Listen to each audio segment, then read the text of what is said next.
Donc, salut à tous, bienvenue sur cette nouvelle vidéo dans laquelle nous allons parler du théorème de Pythagore.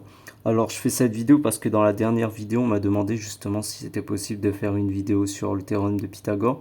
Et vous allez voir qu'en fait c'est intéressant de revoir le théorème de Pythagore même si vous êtes en terminale ou en études supérieures, car il y a un théorème qui s'appelle le théorème d'Al-Kashi qui est assez similaire avec le théorème de Pythagore. Donc c'est pas plus mal que ça de pouvoir revoir ce théorème. Donc passons maintenant au contexte. Alors le contexte c'est quoi? C'est qu'on a un pirate qui s'appelle Ryujin et son objectif en fait c'est d'atteindre un trésor sur une île. En fait on a actuellement trois îles, l'île A, l'île B et l'île C. Et sur l'île C on a actuellement le trésor. Donc en fait il y a deux chemins possibles, c'est de passer d'abord soit par AB puis BC, ou soit on a le choix de passer par AC. Et en fait, le chemin numéro 1, Ryujin il le connaît déjà parce que AB en fait il vaut 5 km et BC il vaut 4 km. Par contre, le chemin numéro 2, de A jusqu'à C, Ryujin il le connaît pas. Et justement, il souhaite savoir en fait si en passant par ce chemin, par ce raccourci, on peut aller plus rapidement vers l'île au trésor. Donc alors pour cela, en fait, on va utiliser Pythagore pour pouvoir calculer. Donc je ne sais pas si vous avez remarqué, mais on voit très vite que en fait les trois îles, si on les relie, on voit très bien que ça va faire en fait un triangle. Donc maintenant, ce qu'on va faire, c'est qu'on va calculer AC au carré. Donc AC au carré est égal du coup à AB au carré plus BC au carré. Donc ça, c'est la formule de Pythagore. Maintenant, ce qu'on va faire, c'est qu'on va remplacer par les valeurs. Donc on sait que AB, c'est 5, donc 5 au carré, et BC, c'est 4, donc 4 au carré. Ce qui nous donne du coup 41.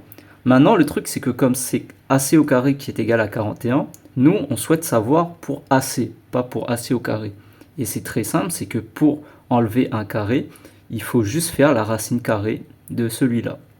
Donc, on a du coup AC qui est égal à racine carrée de 41, qui est environ égal à 6,4 km. Donc, qu'est-ce qu'on peut en conclure?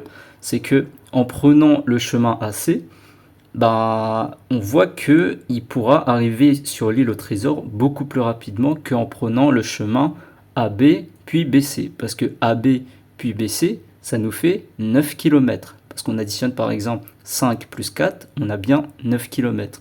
Et on sait que 9 km, c'est beaucoup plus grand que 6,4 km. Donc Ryujin, il économise 2,6 km grâce à Pythagore. Maintenant, le deuxième exercice sera sur la trigonométrie. En fait, la trigonométrie, elle va nous permettre de résoudre deux types de problèmes. Donc en fait, on a un problème, par exemple, soit dans le cas où on a un triangle rectangle et on connaît un angle, puis une longueur. Donc en fait, on souhaite savoir l'autre longueur, elle vaut combien. Ou sinon, en fait, on a le deuxième problème, qui est en fait qu'on connaît deux longueurs et qu'on souhaite savoir l'angle, combien il vaut. Donc là, d'abord, on va commencer par le premier. Donc en fait, on a un triangle rectangle et on connaît son angle qui est de 30 degrés. Puis l'hypoténuse, il est égal à 10 cm.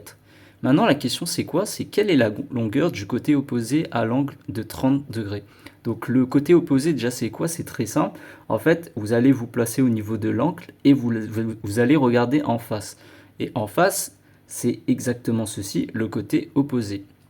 Donc maintenant, en fait, un mémo technique pour bien retenir est-ce qu'il faut utiliser cosinus, sinus ou tangente, ça sera la méthode de casse-au-toit. Donc casse-au-toit, je vais vous le marquer, on a cosinus qui est égal à adjacent sur hypoténuse, sinus qui est égal à opposé sur hypoténuse et tangente qui est égal à opposé sur adjacent. Et dans ce cas-là, on utilise quoi? On sait qu'on a un angle de 30 degrés. Jusqu'à là, on connaît. Donc ça, c'est pas ce qui va le plus nous aider à se trouver lequel on va utiliser. Par contre, on sait qu'on a l'hypoténuse qui est égale à 10 cm. Donc on sait déjà qu'on va avoir quelque chose avec hypoténuse. Ensuite, le deuxième truc, c'est qu'on souhaite trouver l'opposé. Ok? Donc dans casse-toi, à quel moment on a opposé et hypoténuse? C'est dans saut, donc sinus. Donc on va utiliser le sinus. Donc ensuite, qu'est-ce qu'on va faire? Donc en fait, on va faire sinus de l'angle est égal à le côté opposé sur l'hypoténuse. Et maintenant, on a juste à remplacer par les valeurs. Voilà. Maintenant, en remplaçant par les valeurs, on a bien sinus de 30 degrés qui est égal à opposé sur 10. Ça, c'est les valeurs qu'on connaît.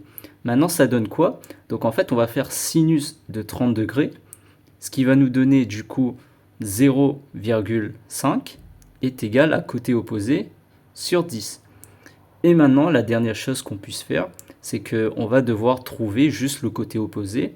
Donc là, comme on a opposé divisé par 10, pour se débarrasser du 10, on va faire passer de l'autre côté. Donc en faisant passer le 10 de l'autre côté, ça va nous donner fois. En fait, quand on fait passer dans une équation quelque chose qui est multiplié par quelque chose de l'autre côté, ça devient divisé, mais si on fait l'inverse, ça devient multiplié.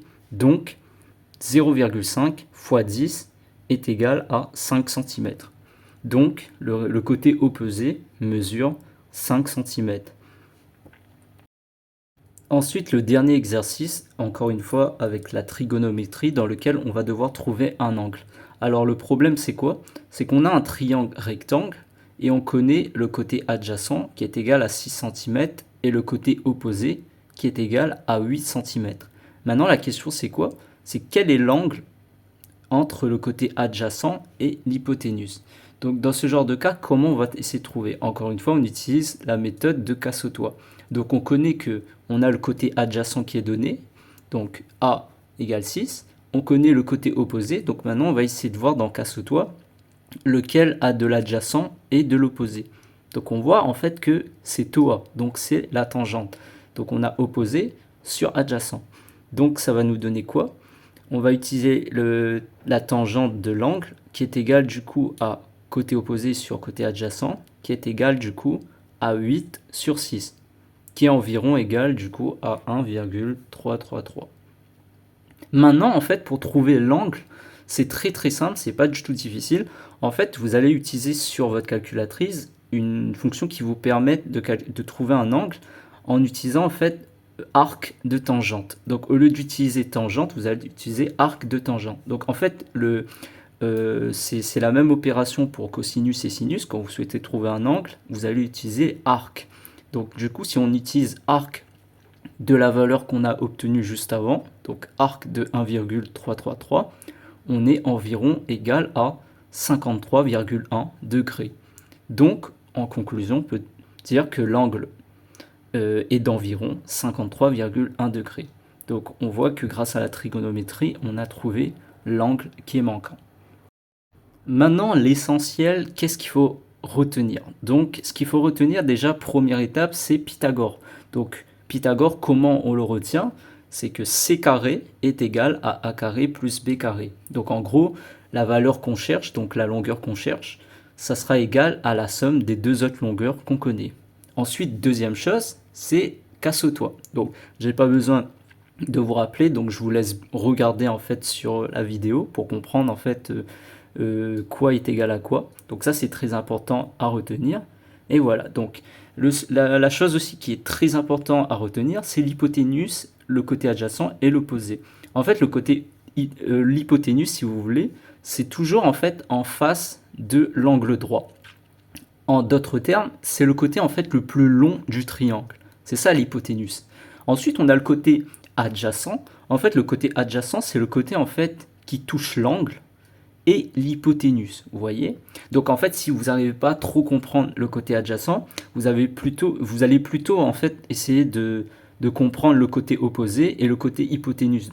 Donc de toute façon, si vous avez compris lequel était l'hypoténuse et l'opposé, vous allez direct comprendre que le dernier qui reste, c'est le côté adjacent. Et le côté opposé, du coup, lui, c'est vraiment le côté en face de l'angle. Donc vous placez au niveau de l'angle, vous regardez en face et c'est son opposé. Donc ça, c'est l'opposé, et l'hypoténuse, le côté le plus long. Voilà. En conclusion, donc la vidéo touche vraiment à sa fin. Du coup, normalement, en suivant toutes ces étapes, vous allez vraiment comprendre comment utiliser en fait Pythagore pour trouver les distances et comment utiliser du coup la trigonométrie Cassotois pour pouvoir calculer des angles ou des côtés qui sont manquants. Donc ces outils sont très importants pour résoudre des problèmes de triangle rectangle, que ce soit pour trouver un trésor ou réussir pour les maths aussi, bien sûr. Donc en tout cas, n'oubliez pas de vous abonner et de liker la vidéo si vous avez aimé la vidéo. Et si vous avez des questions, n'hésitez pas à me les poser en commentaire. Donc la prochaine vidéo, ça sera plutôt sur le raisonnement par l'absurde. Donc ça, c'est vraiment un thème qui est un peu poussé, mais plutôt réservé pour les personnes en études supérieures de maths ou en terminale. Donc tout dépend de ce que vous apprenez. Donc voilà. Donc n'hésitez pas à vous abonner, liker et partager si ça vous a plu. Et moi, je vous dis à la prochaine.